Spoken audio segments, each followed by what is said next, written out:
Hi friends, என்னோட பேர் Muthu Solaippan. Welcome to Groww Tamil YouTube channel.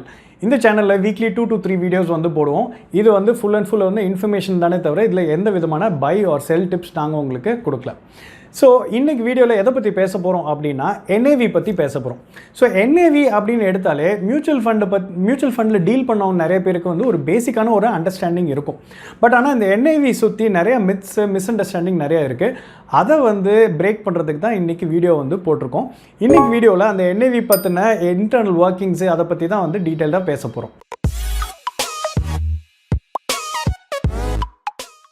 NAV அப்படின்னா நெட் அசெட் வேல்யூ. இந்த நெட் அசெட் வேல்யூ எப்படி கால்குலேட் பண்ணுவாங்கன்னா வேல்யூ ஆஃப் என்டிட்டியோட அசெட்ஸை மைனஸ் லயபிலிட்டிஸ். இது வந்து பார்த்தீங்கன்னா மோஸ்ட்லி மியூச்சுவல் ஃபண்டில் வந்து இதை யூஸ் பண்ணுவாங்க to denote the performance of the mutual fund particular fund. So strictly speaking NAV அப்படின்னா வந்து market value of mutual fund investments minus liabilities to be paid out by the funds divided by total number of outstanding shares. இதுதான் வந்து பார்த்தீங்கன்னா NAV வந்து calculate பண்ணக்கூடிய ஒரு formula. liabilities அப்படின்னு பார்த்தீங்கன்னா வந்து மோஸ்ட்லி ரிடம்ஷன்ஸ் அண்ட் பே அவுட்ஸ் வந்து பார்த்தீங்கன்னா அந்த ஃபண்ட் ரிலேட்டடாக இருக்கிறது தான் வந்து பார்த்தீங்கன்னா liabilitiesல வந்து உள்ளடக்கும். அண்ட் அதே மாதிரி for any mutual fund NAV வந்து பார்த்தீங்கன்னா at the end of the market closing டைமில் என்ன இருக்கோ அதை வச்சு தான் வந்து அந்த NAV வந்து கால்குலேட் பண்ணுவாங்க. அதே மாதிரி NAV ஆஃப் அ ஃபண்ட் வந்து பார்த்தீங்கன்னா இட் இன்க்ளூட்ஸ் ஏன்னா அது எக்ஸ்பென்ஸ் அந்த ஃபீஸ் இருக்கு இல்லையா மியூச்சுவல் ஃபண்டுக்கு ரிலேட்டட் ஃபீஸ் அது எல்லாமே வந்து உள்ளடக்கி தான் வந்து அந்த NAV வேல்யூ வந்து இது பண்ணுறாங்க. TR value of each fund வந்து பார்த்தீங்கன்னா it's already included when calculating the percentage return of NAV. So இதனால வந்து பார்த்தீங்கன்னா NAV வந்து பார்த்தீங்கன்னா ஒரு ப்ராக்ஸி ஷேர் ப்ரைஸாக கூட வந்து நிறைய பேர் பார்க்குறாங்க. பட் ஒரு ஷேர் ப்ரைஸுக்கும் வந்து NAVயோட ப்ரைஸ் இதுக்கும் பார்த்தீங்கன்னா வேல்யூக்கும் வந்து நிறைய டிஃப்ரென்சஸ் இருக்குது. அது வந்து ஒவ்வொரு மித்தாக வந்து உங்களுக்கு எக்ஸ்பிளைன் பண்ணையில உங்களுக்கு புரிய வைக்கிறேன் நான். So coming to the topic, நிறைய மிஸ்கான்செப்ஷன் அண்ட் மித்ஸ் வந்து பார்த்தீங்கன்னா வந்து இந்த NAV சரௌண்ட் பண்ணி இருக்கு. அதில் ஒவ்வொரு மித்தா வந்து நான் இப்போ உங்களுக்கு எக்ஸ்பிளைன் பண்ண போகிறேன். Myth number 1, higher NAV indicates better performance. இது வந்து பார்த்தீங்கன்னா கிளியர் மிஸ்கன்செப்ஷன். ஏன்னா வந்து ஒரு இதோட ரிலேட்டடாக சொல்லணும்னா ஒரு ஷேரோட ப்ரைஸை பேஸ் பண்ணி அந்த ஷேரோட ப்ரைஸை பேஸ் பண்ணி அந்த ஷேர் வந்து நல்லா பர்ஃபார்ம் பண்ணுதுன்னு சொன்னால் ஒத்துப்பீங்களா? கண்டிப்பாக கிடையாது. ஏன்னா அதே மாதிரி தான் வந்து பார்த்திங்கன்னா ஒரு NAVயோ ஒரு ஷேர் ப்ரைஸை பேஸ் பண்ணி நம்ம வந்து அந்த ஷேரோட பர்ஃபார்மன்ஸ் வந்து சூப்பராக இருக்குன்னு சொல்லிட்டு சொல்லவே முடியாது. NAV வந்து will be equal to book value per share of a stock. இப்படி வந்து சொன்னோன்னா உங்களுக்கு ஈஸியாக வந்து புரியும். ஸோ ஒரு எக்ஸாம்பிளோட சொன்னால் இன்னும் ஈஸியாக அண்டர்ஸ்டாண்ட் பண்ணிப்பீங்க. இப்போ ஃபார் எக்ஸாம்பிள் வந்து MRF டயர்ஸோட ஸ்டாக் வந்து பார்த்தீங்கன்னா 83,000 ருபீஸுக்கு ட்ரேட் ஆகிட்டு இருக்கு. அண்ட் ரிலையன்ஸ் இண்டஸ்ட்ரீஸோட ஸ்டாக் வந்து பார்த்தீங்கன்னா 2,732 ருபீஸுக்கு ட்ரேட் ஆகிட்டு இருக்குன்னு வச்சுக்கோங்களேன். இப்போது இந்த MRFோட ரேட் வந்து ஷேரோட ப்ரைஸ் 83,000ங்கிறதுனால அது வந்து ரிலையன்ஸை விட பெட்டரான பெர்ஃபார்மிங் ஸ்டாக்கா அப்படின்னு கேட்டிங்கன்னா அப்படி வந்து நம்ம டிசைட் பண்ண முடியாது.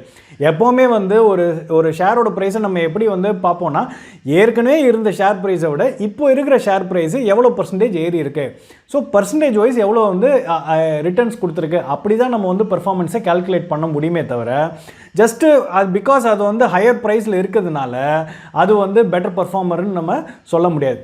அதே மாதிரி தான் ஒரு மியூச்சுவல் ஃபண்டோட NAVயை வச்சு NAV வந்து ஹையர் NAVயாக இருக்கிறதுனால அதுக்காக வந்து அது வந்து பெட்டர் பர்ஃபார்மிங்கான மியூச்சுவல் ஃபண்ட் அசெட்னு சொல்ல முடியாது. அதாவது வந்து ஒரு NAV ஆஃப் ஒரு ஃபண்டோ மியூச்சுவல் ஃபண்டு வந்து 100ல் இருக்குது அப்படின்னா இன்னொரு மியூச்சுவல் ஃபண்டு வந்து 50ல் இருக்குது NAVனா அதுக்காக வந்து இந்த 100 NAV வந்து 100ங்கிற இருக்கிற வேல்யூ வந்து பெட்டர் பர்ஃபார்மிங் ஃபண்டுன்னு சொல்ல முடியாதுங்கிறது தான் வந்து நான் சொல்கிறேன். ஸோ எப்போவுமே ஒரு ஷேரோட ப்ரைஸாக இருக்கட்டும் இல்லை ஒரு NAVயோட ப்ரைஸாக இருக்கட்டும் அது வந்து எப்படி பர்ஃபார்ம் பண்ணுதுங்க பர்சன்டேஜ் வைஸ் எவ்வளோ க்ரோத் காமிச்சிருக்காங்கிறத வச்சு தான் வந்து நம்ம சொல்லணுமே தவிர ஜஸ்ட்டு அதோட ஓவரால் வேல்யூ வச்சு நம்ம சொல்லக்கூடாது. Myth number 2, low NAV is better for a investor. ஏன் அப்படின்னா வந்து என்ன மக்கள் மிஸ்கன்சீவ் பண்ணிக்கிறாங்க அப்படின்னா அப்போது NAV வந்து ரொம்ப கம்மியாக இருக்குன்னா வந்து அப்போ நிறைய யூனிட்ஸ் நம்மளுக்கு அலாட் ஆகும் அப்படின்னு நினச்சிக்கிறாங்க. அதனால அது வந்து கம்மியாக இருக்கிற NAVனா வந்து சூப்பர் அப்படின்னு நினச்சிக்கிறாங்க. இது வந்து அப்படியே அந்த மித் 1ஓட கண்டினியூஷன் மாதிரி தான் வச்சுக்கோங்களேன். இப்போது நம்ம வந்து எவ்வளோ அதாவது நம்மளோட ஸ்டாக்கோட பர்ஃபார்மன்ஸ் அந்த நம்மளோட ஃபண்டோட பர்ஃபார்மன்ஸோ நம்மளோட இன்வெஸ்ட்மெண்ட்டோ இது வந்து பார்த்திங்கன்னா நம்பர் ஆஃப் யூனிட்ஸோட அலோகேட் ஆகிறதுக்கும் இதுக்கும் சம்மந்தமே இல்லை. அதனால எந்த இதுவும் வந்து நம்ம கம்பேரிட்டிவே வந்து பண்ண முடியாது. இது எப்படி கம்பேர் பண்ணால் நீங்கள் போடக்கூடிய ஒரு இன்வெஸ்ட்மெண்ட் ஓவராலாக நீங்கள் போட்டிருக்க இன்வெஸ்ட்மெண்ட்டு எந்த அளவுக்கு வந்து க்ரோ ஆகிருக்கு அப்படி தான் நம்ம வந்து பார்க்க முடியும். ஒரு எக்ஸாம்பிளோட சொல்லணுன்னா இப்போ வந்து ஒரு கம்பெனியோட ஒரு மியூச்சுவல் ஃபண்ட் ஏங்கிற ஒரு மியூச்சுவல் ஃபண்டுக்கு வந்து NAV வந்து பார்த்தீங்கன்னா 10 ருபீஸ்னு வச்சுக்கோங்களேன். இன்னொரு ஃபண்ட் பி வந்து 5 ருபீஸ்னு வச்சுக்கோங்க. நீங்கள் வந்து ஒரு 5000 இன்வெஸ்ட் பண்ணுறீங்க. ஸோ அப்போ 5000 ஃபண்ட் ஏல இன்வெஸ்ட் பண்ணிங்கன்னா உங்களுக்கு எவ்வளோ அலாட் ஆகும்? 1000 யூனிட்ஸ் வந்து அலாட் ஆகும். இப்போது அதே 5000 கொண்டு போய் ஃபண்ட் பியில் அலாட் பண்ணிங்கன்னா என்ன ஆகும்? உங்களுக்கு 500 யூனிட்ஸ் அலாட் ஆகும். பட் ஆனால் எண்ட் ஆஃப் த டே நீங்கள் எவ்வளோ போடுறீங்க? அதே 5000 ருபீஸ் தான். இப்போது ஒரு குறிப்பிட்ட பீரியட் ஆஃப் டைமுக்கு அப்புறம் அந்த ஃபண்டு வந்து பெர்ஃபார்ம் பண்ணி 10% வந்து ரிட்டர்ன்ஸ் கொடுத்துருக்குன்னு வச்சுக்கோங்களேன். அப்போது ஃபண்ட் ஏல உங்களோட இன்வெஸ்ட்மெண்ட் எவ்வளோ? Overall investment 5000 rupees. 10% இன்க்ரீஸ் ஆச்சுன்னா 5500 ருபீஸ் வரும்.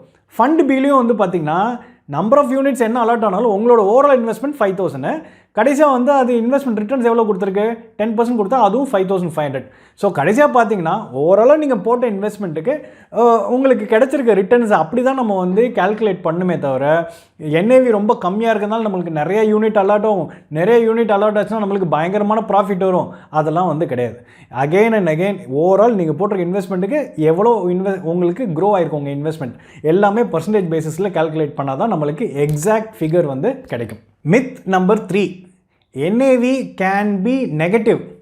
இது வந்து சான்ஸே இல்லை. இது வந்து அப்படியே வந்து ஈஸியாக சொல்லிடலாம் அது வந்து பொய் அப்படின்னு சொல்லிட்டு இது நம்ப வேணாம். ஏன்னா வந்து எப்படி ஒரு ஷேரோட ப்ரைஸ் வந்து நெகட்டிவ் போகவே முடியாது இல்லையா? ஷேரோட ப்ரைஸ் ட்ராப் ஆகலாமே தவிர 0க்கு கீழே எப்படி போக முடியும்? போகவே முடியாது. அதே மாதிரி தான் ஒரு NAV ஆஃப் மியூச்சுவல் ஃபண்டும் வந்து பார்த்தீங்கன்னா மைனஸில் போகிறதுக்கு வாய்ப்பே கிடையாது. ஸோ எக்ஸப்ட் டெரிவேட்டிவ்ஸ் தவிர வேறு எதுலேயுமே வந்து பார்த்திங்கன்னா உங்களுக்கு நெகட்டிவில் போகிறதுக்கு வாய்ப்பே இல்லை. ஷேர் ப்ரைஸும் நெகட்டிவில் போகாது, NAVயும் நெகட்டிவில் போகாது. நெகட்டிவில் போகிறதுனா என்ன மீனிங் அப்படின்னா, அதாவது ஓவரால் இன்வெஸ்ட்மெண்ட்டை விட அந்த இன்வெஸ்ட்மெண்ட் ரிஸ்க் ஆகி ஃபெயிலியர் ஆனதுனால அந்த ஓவரால் இன்வெஸ்ட்மெண்ட்டை விட நம்ம வந்து அதிகமாக பணத்தை மிஸ் பண்ணிட்டோங்கிற மாதிரி வந்து குறிக்குது. அது எப்படி? நம்ம ஓவராலாக என்ன இன்வெஸ்ட்மெண்ட் அந்த ஃபண்டுக்கு இருந்திருக்கோ அந்த ஃபண்டை தான் அப்படியே ஒஸ்ட் கேஸ் என்ன ஆகும்னா அந்த இருக்கிற பணம் எல்லாம் இப்போ மொத்தமாக போச்சுன்னா 0க்கு தான் வருமே தவிர அதை விட அதிகமாக போய் நெகட்டிவில் போகிறதுக்கு வாய்ப்பு இல்லைங்கிறது தான் இதோட மீனிங். மோர் இம்பார்ட்டன்ட்லி வந்து பார்த்திங்கன்னா வந்து NAV ஆஃப் அ ஃபண்ட் வந்து பார்த்திங்கன்னா அது வந்து எது குறிக்குது அப்படின்னா வந்து market value of the investment minus வந்து உங்களோட redemptions. So at any given point of time வந்து மார்க்கெட் என்ன தான் பேடாக வந்து பெர்ஃபார்ம் பண்ணாலும் நம்மளோட ரிடெம்ஷன்ஸ் வந்து ஓவரால் இன்வெஸ்ட்மெண்ட்டை விட வந்து அதிகமாக வந்து கொடுக்க போகிறது கிடையாது. அதுக்கு வந்து ஒன்றும் நெசசிட்டி கிடையாது, ஒன்றும் ரூல் கிடையாது. So NAV cannot be negative. It can. So இதை வந்து நீங்கள் பேசிக்கான ஒரு விஷயம், இதை நீங்கள் புரிஞ்சுக்கணும். Myth number 4, NFOs are cheaper because NAV வந்து 10 ருபீஸில் இருக்குது அப்படின்னு சொல்லிட்டு. இது கண்டிப்பாக கிடையாது. நம்ம வந்து ஒரு NFOவையும் வந்து IPOவையும் வந்து நம்ம ஈக்குவேட் பண்ணிக்கிறோம். அது கிடையாது. IPO வந்து வேறு மாதிரி வந்து ஆப்ரேட் ஆகும், NFO வந்து வேறு மாதிரி ஆப்ரேட் ஆகும். அதுக்காக பார்த்திங்கன்னா IPO அளவுக்கு வந்து இமீடியட் கெயின் இருக்குமான்னு கேட்டிங்கன்னா ஒரு சில நல்ல NFOஸில் வந்து இருக்கலாம். பட் அதுக்காக மெஜாரிட்டி வந்து பார்த்திங்கன்னா அந்த மாதிரி வந்து ட்ராக்ஷன் வந்து இருக்காது. ஸோ இது வந்து ஒரு பெரிய என்ன சொல்கிறது பெரிய கேப் இருக்குது. அதாவது NFOக்கும் வந்து IPOக்கும் வந்து பார்த்திங்கன்னா பெரிய மிஸ்கன்செப்ஷன் கேப் இது. ஏன்னா IPOங்கும் போது உங்களுக்கு வந்து என்னென்னா எப்படி அதில் இமீடியட்டாக வந்து லிஸ்டிங் கெயின் கிடைக்குது அப்படின்னா ஒரு கம்பெனி வந்து உள்ளே வராங்க, IPOஸ் இஷ்யூ பண்ணியிருக்காங்க போது அது ஆட்டோமேட்டிக்காக அந்த கம்பெனிக்கு வந்து டிமாண்ட் ரொம்ப ஜாஸ்தி இருக்குது. அந்த கம்பெனியோட ஷேருக்கு அந்த கம்பெனியோட ஃப்யூச்சர் பொட்டென்ஷியல் வந்து நல்லா க்ரோ ஆக போகுது. அந்த கம்பெனியோட எக்ஸ்பெக்டேஷன்ஸ் வந்து ரொம்ப ஜாஸ்தி ஆகிட்டு இருக்கு, வேல்யூவேஷன் ஜாஸ்தியாக இருக்குன்னா இமீடியட்டாக IPOவில் லிஸ்ட் ஆனோன்னா அந்த லிஸ்டிங் கெயின் வந்து கிடைக்கும். அப்படி அதனால வந்து அந்த IPOவில் வந்து நிறைய பேர் வந்து பார்க்குறாங்க. பட் NFOவில் வந்து பார்த்திங்கன்னா அந்த மாதிரி கிடையாது. NFO லான்ச் பண்ண உடனே வந்து இன்ஸ்டண்ட்டாக வந்து உங்களுக்கு பெரிய கெயின் கிடைக்குமான்னு கேட்டிங்கன்னா வந்து சான்ஸ் இல்லை. ஏன்னா NFO அந்த மாதிரி ஒர்க் ஆகாது. ஏன்னா NFOட இனிஷியல் பீரியடில் வந்து பார்த்திங்கன்னா வந்து ஸ்லோ அண்ட் ஸ்டடியாக தான் வந்து இன்வெஸ்ட் பண்ணுவாங்க, ஆர்கானிக்காக தான் வந்து க்ரோ ஆகும். ஏன்னா இனிஷியல் பீரியடில் வந்து கேஷாக தான் அவங்கக்கிட்ட இருக்கும். அண்ட் ஆஸ் அண்ட் வென் அவங்களுக்கு தேவைப்படையில் என்னென்ன ஃபண்டில் அவங்க இது பண்ணுறாங்களோ அந்த ஃபண்ட் மேனேஜர் வந்து அதில் போய் இன்வெஸ்ட் பண்ணி அப்புறம் தான் வந்து அதை பில்ட் பண்ணுவாங்களே அந்த இன்வெஸ்ட்மெண்ட்டை. ஸோ அது ஸ்லோ அண்ட் ஸ்டடியாக தான் வந்து இதுவாமே தவிர அண்ட் சில டைமில் வந்து எடுத்தவொடனே உங்களுக்கு வந்து அதில் வந்து NFOவில் கெயின் வராது. ஏன்னா அவங்க போடக்கூடிய இன்வெஸ்ட்மெண்ட்டு அந்த இன்வெஸ்ட்மெண்ட் வந்து க்ரோ ஆனதுக்கப்புறம் வரக்கூடிய அந்த பர்சன்டேஜ் கெயின் தான் வந்து உங்களுக்கு NFOவில் ஸ்லோ அண்ட் ஸ்டடியாக வந்து க்ரோ ஆகிட்டே இருக்கும். Myth number 5, market price of a fund unit will be equal to its NAV. இது வந்து எல்லா வாட்டியும் பார்த்தீங்கன்னா வந்து உண்மைன்னு சொல்ல முடியாது. அதாவது வந்து ஒரு மார்க்கெட் ப்ரைஸ் வந்து பார்த்தீங்கன்னா மோஸ்ட் ஆஃப் த டைம் வந்து அது NAVக்கு ஈக்குவலாகவே தான் வந்து இருக்கும். பட் ஒரு சில டைமில் வந்து பார்த்தீங்கன்னா வந்து ஈக்குவலாக இருக்காது. ஒரு சில இந்த க்ளோஸ்ட் ஃபண்ட்ஸ் இருக்கு இல்லையா, க்ளோஸ்ட் ஃபண்ட்ஸில் வந்து பார்த்தீங்கன்னா நம்பர் ஆஃப் யூனிட்ஸ் வந்து ஒரு கேப்பிங் இருக்கும். இவ்வளோ தான் வந்து யூனிட்ஸ் அலோகேட் பண்ண முடியும் அப்படின்னு சொல்லிட்டு ஒரு கேப்பிங் இருக்கும். ஸோ அந்த மாதிரி இடத்துல வந்து பார்த்தீங்கன்னா இந்த கேப் இருக்கும். இந்த ரெண்டுமே வந்து ப்ரைஸ் மேட்ச் ஆகாமல் வந்து கேப் இருக்கும். இது எதனால் அப்படின்னு பார்த்தீங்கன்னா அந்த ஃபண்டோட டிமாண்ட் வந்து அதிகமாகிடுச்சுன்னு வச்சுக்கோங்களேன்.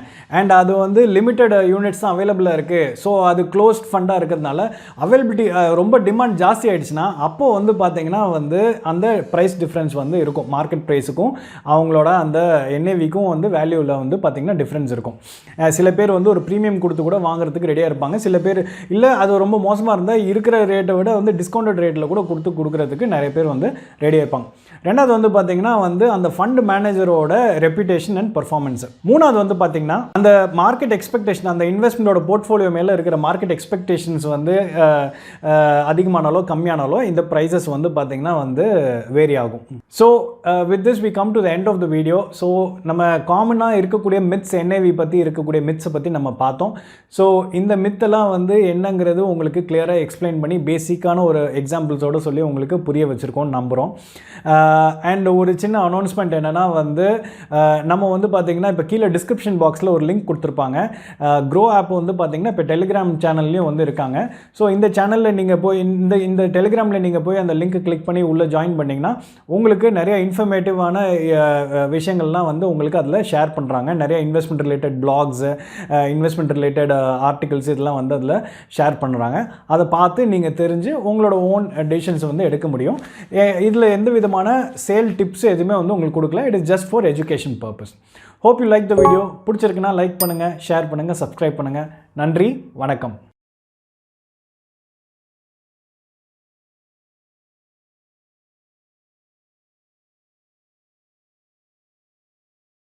Investment in securities market are subject to market risks. Read all the related documents carefully before investing. Please read the risk disclosure documents carefully before investing in equity shares, derivatives, mutual fund, and or other instruments traded on the stock exchanges.